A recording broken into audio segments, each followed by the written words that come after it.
Oke, di video ini saya ingin menjelaskan lebih rinci atau biar teman-teman paham kenapa sebuah tegangan atau suatu jalur pada tegangan itu tidak keluar.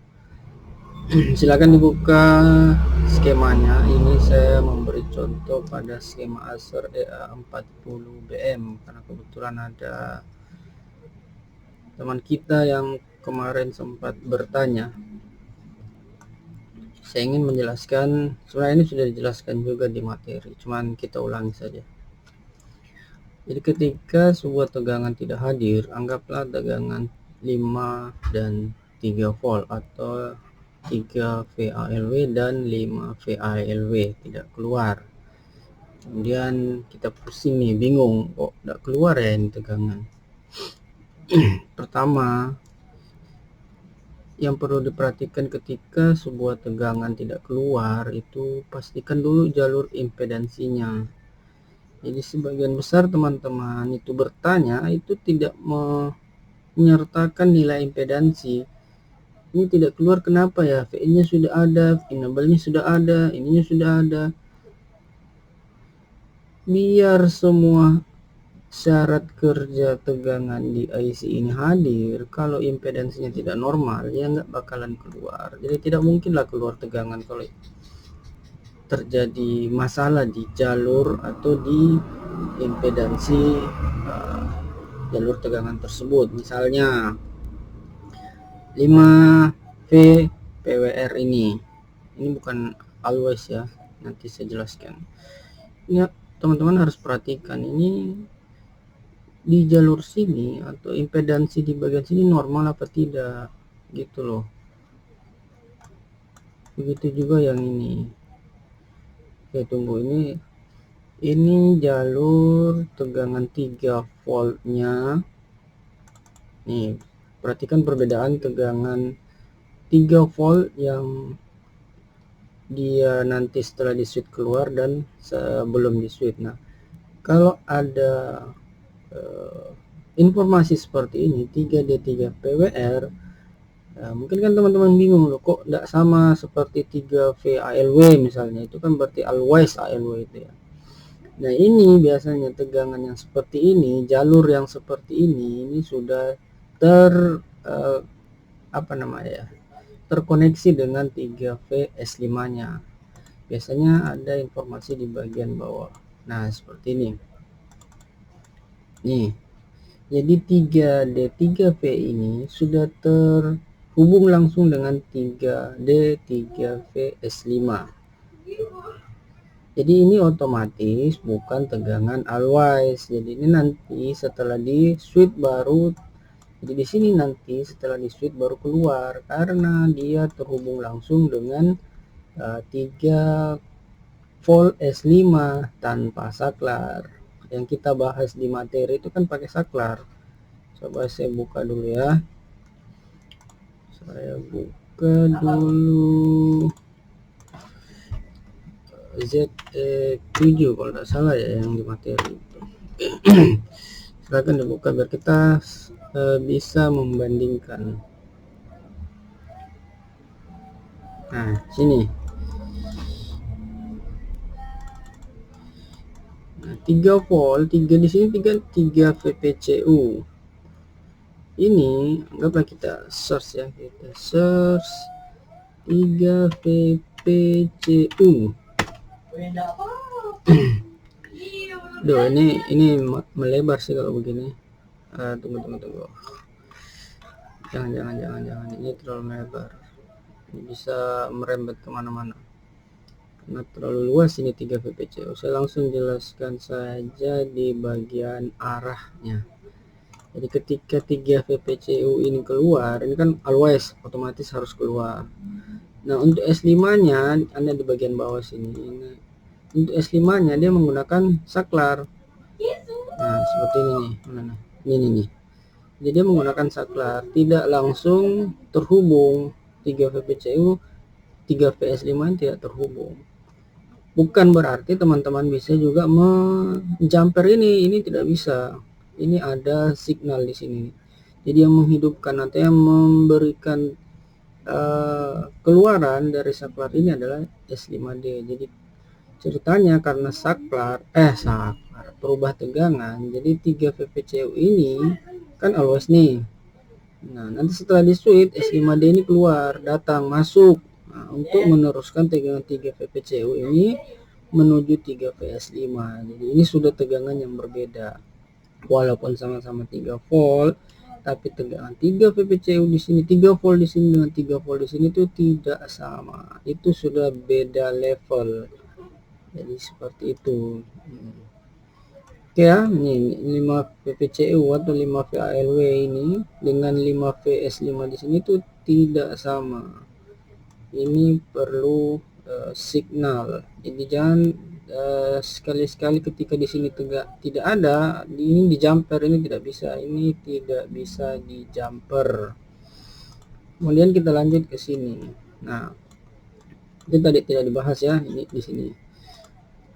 Ini pastikan impedansinya normal. Bagaimana sih impedansi yang normal itu? Selalu saya katakan kalau melihat materi itu kan saya biasa menunjukkan nilai impedansi di avometer, itu ditulis biar besok-besok itu bisa jadikan patokan. Kalau setiap saat bertanya ya bingung sendiri nanti, tidak selalu orang ready untuk menjawab. Jadi ketika itu diperlihatkan di avometernya itu dicatat, oh ini tegangan misalnya untuk impedansi 3 volt, yang 3 volt VA ini dengan 3 volt yang ada di sini itu impedansinya berbeda.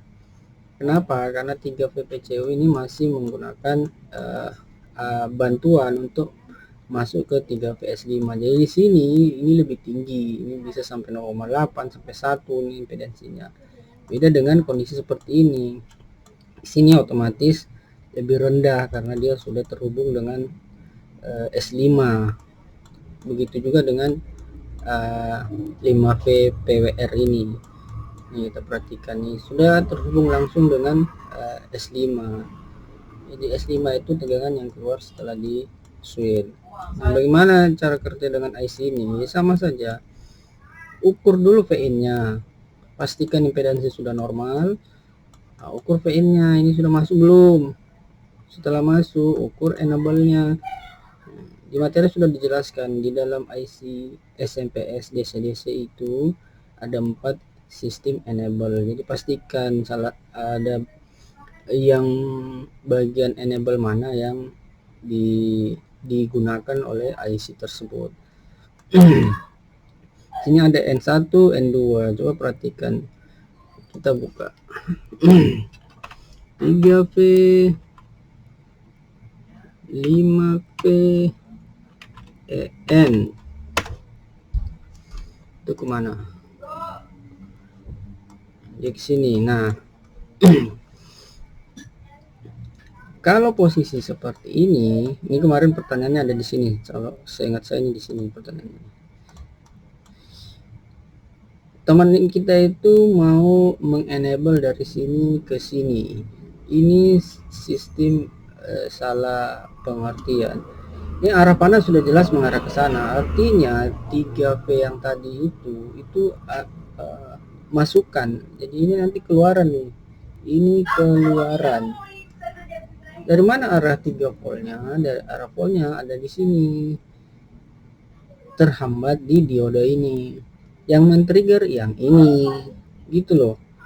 Jadi kalau di sini tidak ada, ya periksa dulu di sini. Jadi kalau di sini tidak ada, ya pasti di sini tidak ada. Karena sumbernya ada di sini, triggernya ada di sini. Nah, coba kita cari dari mana sumber 3 volt enable-nya. Ini sumber enable ya, ini sumber enable. Kita cari pure pure HW shut down crash. Itu kemana? 3, sini ada 4 keterangan. Di sini ini keluaran. Kita cek lagi yang lain. Oke, ini tadi awalnya.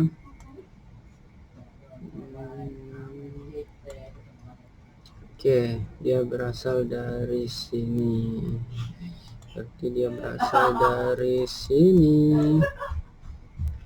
Nah, ini dia berasal dari sini. Wah, bukan. Ini nih, maaf nih. Dia berasal dari sini. Q2603. Sumbernya dari mana? 3D3PS0.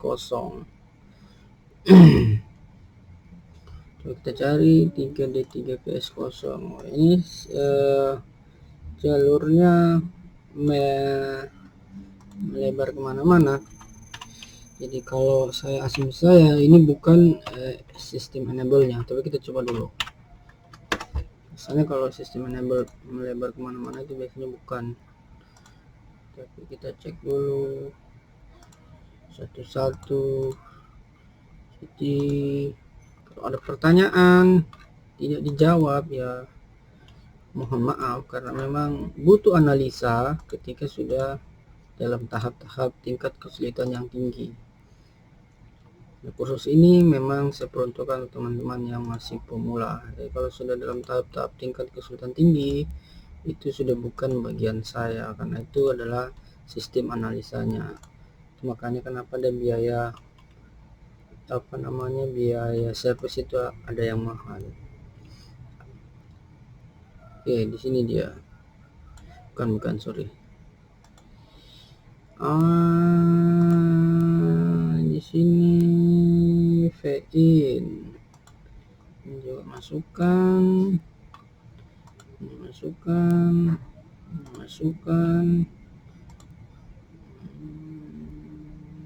Mana dia? Ini output. Ini dia. Kok do not. Ini kalau ada bagian do not stuff, ini berarti komponennya tidak ada. Oke, wait a minute.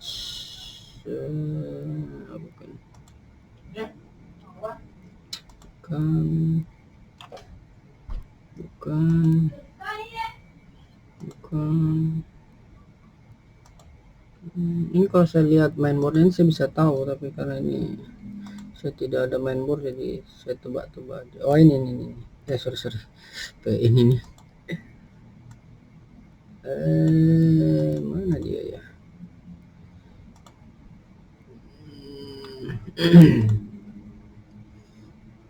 Nah, ini dia. 3 phases out.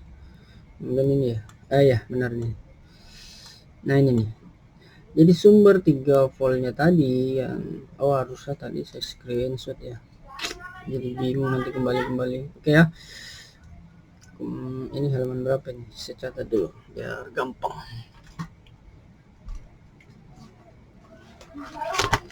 Ini videonya panjang ya. Di halaman 36. 3D3 VS0. Oke, kita kembali dulu ke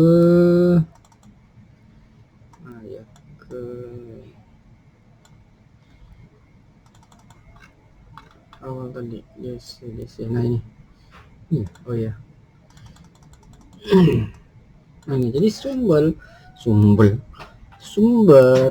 entripnya atau enable kok ini bener ya?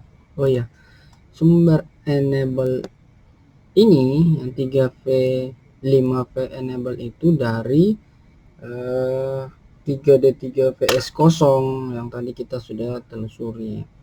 Jadi biar tidak bingung, karena kita sudah telusuri tadi sumbernya dan rumit, jadi saya berikan clue-nya saja. Jadi yang perlu teman-teman ukur adalah VIN, kemudian VREC 3 dan VREC 5. Ini adalah tegangan-tegangan yang always. Jadi itu yang langsung aja diukur, karena itu sudah berdasarkan pengalaman. Tapi tunggu, di sini saya melihat ada PWR 5V entrip 1 di sini juga. Jadi ada kemungkinan enable-nya ini. Kita coba cari dulu ya. PWR 5V encrypt 1. Cari kemana dia ini, bukan, ini sudah di stop dengan ground, berarti memang enable-nya dari kaki 1 dan kaki 5. Oke ya, semoga teman-teman bisa paham. Jadi jangan asal jumper sana jumper sini padahal belum paham sistem jalurnya. Saya ulangi dulu yang tadi 3V enggak panjang, 3V 5V N. Mana dia? Ini. Nah, di sini. Jadi tegangan yang ini, yang pure HW shutdown ini yang berasal dari halaman 36 tadi, 3D3VS0 tuh di sini ada tegangan stay, kemudian di enablekan oleh S5 enable. Jadi kalau di sini sudah ada, di sini tidak ada, di sini pasti tidak ada. Ingat ya. Jadi ini dioda fungsinya memang untuk menghalangi tegangan ini. Siapa yang akan memberi informasi atau siapa yang memberi perintah untuk tegangan ini bisa laju atau lewat? Ya S5 enable ini. S5 enable-nya dari mana? Jadi periksa lagi S5 enable-nya dari mana? S5 enable. Nah, misalnya dari KBC. Mana dia? KBC.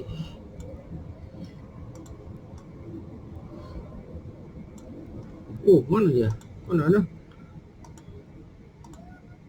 Ini. Nah, ini di kaki 15. Jadi di KBC U2401A di kaki 15. Ini sistem enable-nya dari sini. Oke ya, semoga bisa dipahami. Ingat, ketika tegangan tidak keluar itu ada beberapa hal yang harus dijadikan parameter, bukan satu saja. Pertama, jalurnya, pastikan jalurnya tidak terjadi feedback. Feedback itu apa? Itu sudah dijelaskan juga. Feedback itu jika terjadi masalah pada jalur tersebut, pasti tegangan yang harusnya keluar itu akan kembali, jadi tidak akan ada terjadi keluar. Dengan cara bagaimana ya? Dengan cara mengukur impedansinya. Oke, ketika impedansi sudah diukur normal, pastikan tegangan kerja pada IC sudah bekerja. Pada IC jalurnya juga sudah bekerja, berarti ada kemungkinan di jalur yang terhubung di salah satu jalur yang seharusnya itu mengalami masalah. Maksudnya bagaimana? Oke, di sini saya jelaskan lagi. Kita kembali lagi ke mana dia? Kita kembali ke 3 volt tadi, always-nya. Mana ya always-nya? Always apa? SMP. Nah, ini di sini.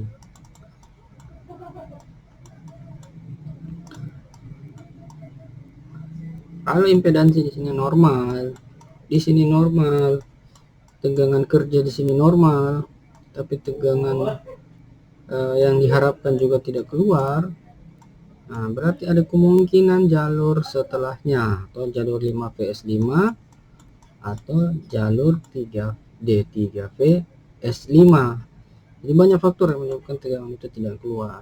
Jadi tetap belajar, karena yang namanya ilmu elektronika akan terus dan ini kebetulan ini barang lama, jadi harusnya ini sudah tidak menjadi masalah. Karena kalau ini teman-teman kuasai, yang hal-hal baru itu jauh lebih gampang sebenarnya. Member seri-seri baru itu jauh lebih mudah.